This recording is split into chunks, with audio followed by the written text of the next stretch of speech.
تو ذرا تھوڑی سی بتائیے گا نا کہ جب ہم اللہ تعالیٰ کے قرآن کی تلاوت کرتے ہیں اور ہمیں کیا پتہ چلتا ہے کہ اللہ تعالیٰ نے قرآن میں ہمیں کس طرح بتایا کہ اسلام دین و امن و رحمت ہے، اور حضور اکرم صلی اللہ علیہ وسلم کے فرمودات، آپ کے ارشادات، آپ کے حدیث نبی سے ہمیں کیسے پتہ چلتا ہے کہ اسلام دین و امن و رحمت ہے، اور کس انداز سے، کس اعتبار سے؟ بہت شکریہ جی ڈاکٹر صاحب، ماشاءاللہ آپ نے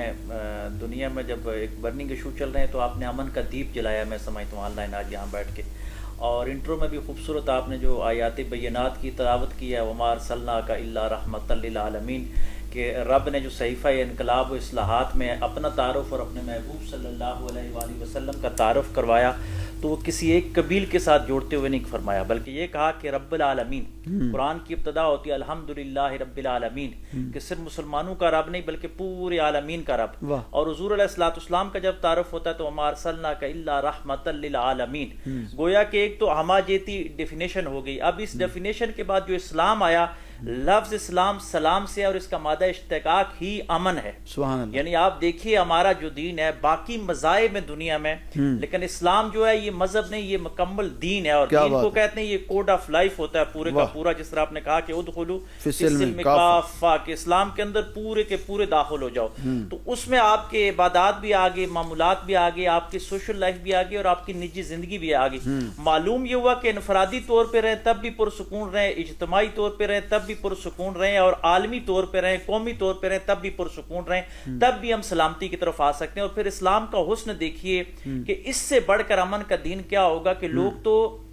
کسی کو جب پرے کرتے ہیں تو کہتے ہیں مختلف الفاظ دہرائے جاتے ہیں، لیکن ہمارے اسلام میں السلام علیکم ورحمۃ اللہ وبرکاتہ کہا جاتا ہے، اور یہ اس سے بڑھ کر کیا دلیل ہے؟ مجھے اشفاق صاحب زاویہ والے یاد آگے، اللہ ان کی قبر پہ کروڑ رحمتوں کا نزول فرمائے، کہ وہ کہا کرتے تھے کہ اس سے بڑھ کر اور کیا امن کی سلامتی کی بات اسلام کرے گا، کہ اسلام زندوں کو چھوڑیے، کہتا ہے قبرستان سے گزریے تو ان کو بھی السلام علیکم یا اہل القبور کہیے، کہ ہم زندوں کے امن کی بات نہیں کرتے، ہم تو جو دنیا سے چلے گئے ان پہ بھی امن کا پیغام پہنچا رہے ہیں۔ تو یہ اسلام کا ایک حسن ہے کہ اسلام نے ہمیشہ امن کی بات کی۔ اب رہی بات یہ کہ امن قائم کس طرح ہوگا، تو امن کے لیے ظلم کا خاتمہ ضروری ہوتا ہے، اور اسلام نے پورا پیٹرن آف لائف دیا ہے، جو نظریاتی طور پہ ایک نصاب لے کے آئے ہیں۔ ہم قرآن کو اسی لیے ایک طرف صحیفہ انقلاب کہتے ہیں اور ایک طرف اس کو صحیفہ اصلاحات کہتے ہیں۔ انقلاب ان لوگوں کے لیے کہ جو اس کی ہدایت تک پہنچے نہیں، اور جو ہدایت پہ آ گئے ان کے لیے اصلاحات بن جاتا ہے، کہ یہ پورا کا پورا امن کا ایک نظام لے کے آیا، اور امن کا کیا ہے کہ جہالت کا خاتمہ ہو جائے۔ آپ مکے کے اس دور کو دیکھیے جب قرآن نازل ہوتا ہے تو امن کا پیغام کس طریقے کے ساتھ لے کے آتا ہے، کہ حضور علیہ الصلوۃ والسلام کی آمد کے وقت وہاں پہ جہالت تھی، فرقہ واریت تھی، یعنی فرقہ واریت سے مراد کہ عصبی لڑائیاں تھی، قبائل کے اندر لڑائیاں، بچیوں کو زندہ درگور کرنا، یعنی بدامنی انتہا پہ تھی۔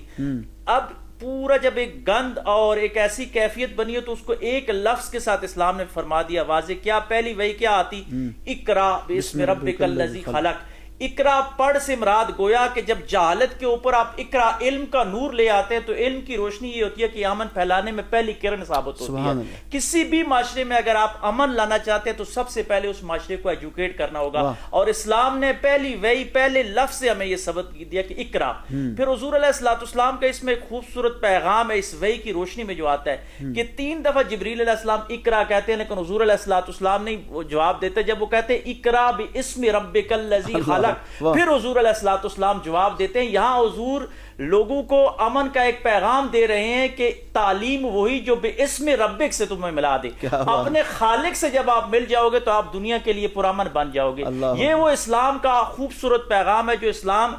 باقی الہامی اور غیر الہامی ورژن کو بھی دیتا ہے۔ دیکھیں آج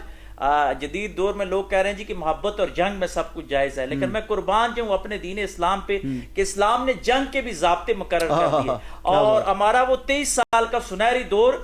جو دنیا آج تک لا نہیں سکی اور قیامت تک ہمارا یہ چیلنج ہے کہ لا نہیں سکتا، کہ 23 سال کا وہ نظریاتی دور جس میں دنیا کا جغرافیہ بھی تبدیل ہو گیا، دنیا کا نظریہ بھی تبدیل ہو گیا، دنیا کا طرز زندگی اور بود و باش بھی تبدیل ہو گیا، اور اس پورے 23 سال میں آپ ہلاکتوں کی تعداد دیکھیے۔ یعنی امن کا دین وہ ہے کہ 250 کے قریب یعنی 260 کے قریب مسلمان شہید ہوتے ہیں اس پورے دور میں، اور 570 کے قریب کفار جو ہے واصل جہنم ہوتے ہیں۔ ریاست مدینہ کی بات کر، ریاست مدینہ، صرف ریاست مدینہ نہیں بلکہ دنیا کے چاروں براعظموں کے گیٹ وے تک اسلام پہنچ گیا، اور جو انسانی جانوں کا نقصان ہے وہ 1000 سے کم ہے۔ یہ امن امن کا فلسفہ جو میرے اور آپ کے آقا و مولا صلی اللہ علیہ وآلہ وسلم لے کے آئے. پھر اس امن کو ڈاکٹر صاحب میں کیلکولیٹ کرتے ہوئے کہ حضور علیہ السلام نے صرف انسانوں کے لیے نہیں بلکہ نباتات کے لیے، جمادات کے لیے، حیوانات کے لیے، ستاروں اور سیاروں کے لیے. آپ دیکھیں ماحولیات کے امن کے حوالے سے پہلے کس نے بات کی، اور تاریخ میں واحد ہی ہستی ہے جس نے